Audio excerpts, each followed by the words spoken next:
Vamos em frente. 2 ministérios brasileiros, Relações Exteriores e Indústria, Comércio Exterior e Serviços, divulgaram nota conjunta contra a sobretaxa das importações de aço e alumínio pelos Estados Unidos. No texto, os ministérios prometeram recorrer a todas as ações necessárias nos âmbitos bilateral e multilateral para preservar seus interesses e afirmaram que a imposição das tarifas é incompatível com as obrigações dos Estados Unidos na Organização Mundial do Comércio. Denise, essa é com você. O que você tem achado das medidas de Donald Trump?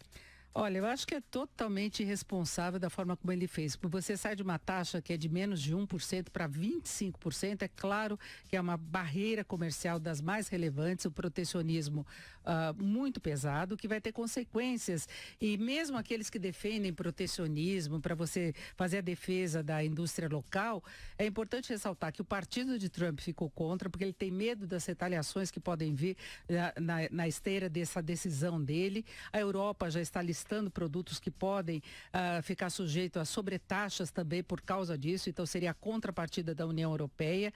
A indústria local, a indústria em geral tem um medo do aumento do preço do produto, né? Então, o custo que teria a fabricação de carros, de eletrodomésticos lá nos Estados Unidos, então seria um outro segmento da indústria prejudicado por essa decisão. E no caso do Brasil, o Brasil compra carvão para a produção aqui do aço e pode interromper ou reduzir também essa importação. Então, pode haver muitas consequências negativas no que, em tese, na visão de Trump, seria um benefício para a indústria local. Mas, na verdade, eu acho que ele está jogando com aquela base principal de apoio, ele prometeu emprego para determinados segmentos e faz parte exatamente disso. A área de metalurgia seria uma das envolvidas em relação a isso. Agora, ele teria de ver a questão geral e se trata da principal economia do mundo.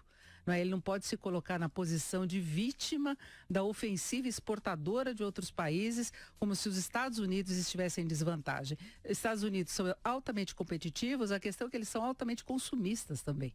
Não é? Em algumas áreas eles não são tão competitivos assim, daí a participação das exportações do Brasil de aço para lá. Agora é ver até que ponto ele está disposto a ceder, porque ele falou dessa possibilidade de acordos bilaterais, o Brasil vai tentar primeiro por aí.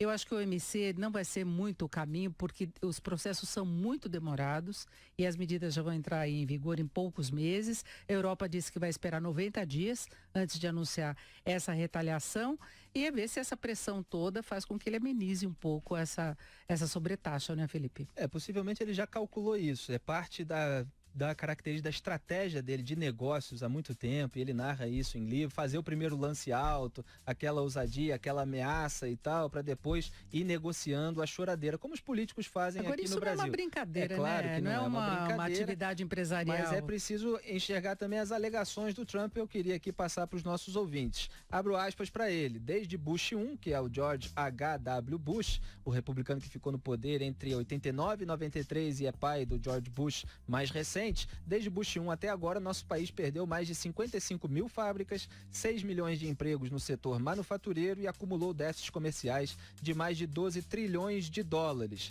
No ano passado, nós tivemos um déficit comercial de quase 800 bilhões de dólares. Mas políticas e lideranças, precisamos vencer de novo. Daí as alegações do Trump lá nos Estados Unidos. Também tem muita gente dizendo que ele está jogando um pouco para ver se consegue acordos melhores com os Estados Unidos, esses tratados internacionais, porque alguns ele criticava muito durante a campanha e acusando de terem sido a causa da perda de emprego de muita gente, principalmente naqueles estados do meio oeste americano, onde a população perdeu muitos empregos por acordos que foram feitos na gestão do Clinton. A Hillary Clinton era a adversária dele, então, como você disse, ele estava tentando cumprir essas promessas de campanha. Agora, os efeitos para o mundo realmente você pega são tensos. Um segmento lá nos Estados Unidos que já é mais obsoleto, que pode não ter uma competitividade mesmo para fazer frente ao que o país vai deixar de importar. Então, é uma situação muito complicada. Tomara que seja aí um jogo de uma demonstração de força, porque o principal alvo dele, na verdade, seria a China, né, Felipe? Ele está atingindo muita gente, vários países, mas a grande preocupação dele é o déficit que os Estados Unidos têm em relação à China. E China que vem ocupando espaços que os Estados Unidos